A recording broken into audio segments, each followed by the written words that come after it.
दीपाली सुहाग सेज पर बैठी अपने पति दिनेश के आने का इंतजार कर रही थी। तभी उसकी सास उसके कमरे में आई और कहने लगी, बहू तुम्हें अगले 3 दिनों तक अपने पति से दूर रहना होगा। यह हमारे घर की रस्म है, इसलिए तुम मेरे कमरे में सोगी। अपनी सास के मुंह से ये अजीब गरीब बात सुनकर दीपाली का दिमाग खराब हो गया कि यह कैसी रस्म है। फिर भी दीपाली अपनी सास को निराश नहीं करना चाहती थी और ना ही उनसे कोई सवाल जवाब करना चाहती थी। दीपाली ना चाहते हुए अपनी सास की बात मान ली और अपनी सास के कमरे में सोने चली गई।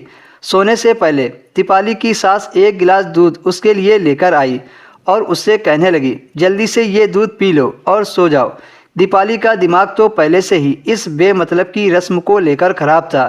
किसे दूध अच्छा लग रहा था। दीपाली ने अपनी सास से कहा कि मेरा दूध पीने का मन नहीं है। दीपाली की यह कहते ही उसकी सास उस पर भड़क उठी और बोली, जैसा मैं कहती हूँ वैसा करो, दूध है कोई जहर नहीं है। ना चाहते हुए भी दीपाली को उनकी बात माननी पड़ी और वह दूध से भरा गिलास एक बार में ही गटक गई। दीपाली बहुत थकी हुई थी, इसलिए बहुत जल्दी नींद आ गई और जब वह सुबह उठी तो उसके सिर में बहुत तेज दर्द था। दीपाली रोने लगी। उसे रोता हुआ देखकर दीपाली की सास उसके कमरे में आई और उससे पूछा, क्या हुआ, तुम रो क्यों रही हो। दीपाली ने सास को बताया कि उसके सिर में बहुत तेज दर्द है।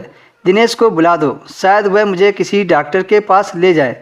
उसकी सास ने सिर का दर्द सुनते ही उसके लिए सिर दर्द की गोली मंगा ली और दीपाली को पकड़ाते हुए बोली, यह लो दर्द की गोली और इसे खा लो और तुम बार बार अपने पति से मिलने की जिद मत करो।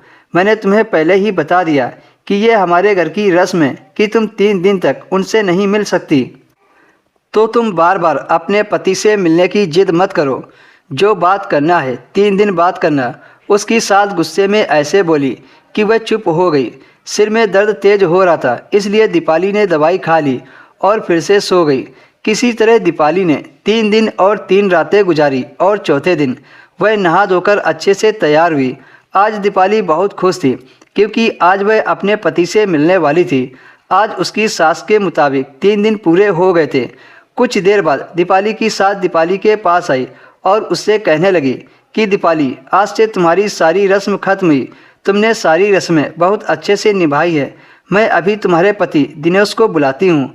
अपनी सास की इतनी मीठी और प्यारी बातें सुनकर उसे लगा कि उनके घर में कोई रस्म रही होगी और यह सब तो वह हम दोनों की भलाई के लिए ही कर रही थी।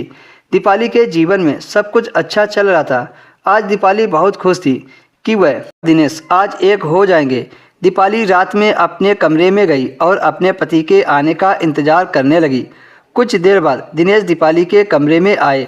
अपने पति को देखकर वह उनसे लिपटकर रोने लगी और कहने लगी, तुमसे दूर होकर तो मेरी जान ही निकली जा रही थी। आज मैं चैन की नींद सो पाऊंगी। दिनेश ने दीपाली को अपने से अलग करते हुए जो कहा, उसे सुनकर उसके पैरों तले से जमीन निकल गई।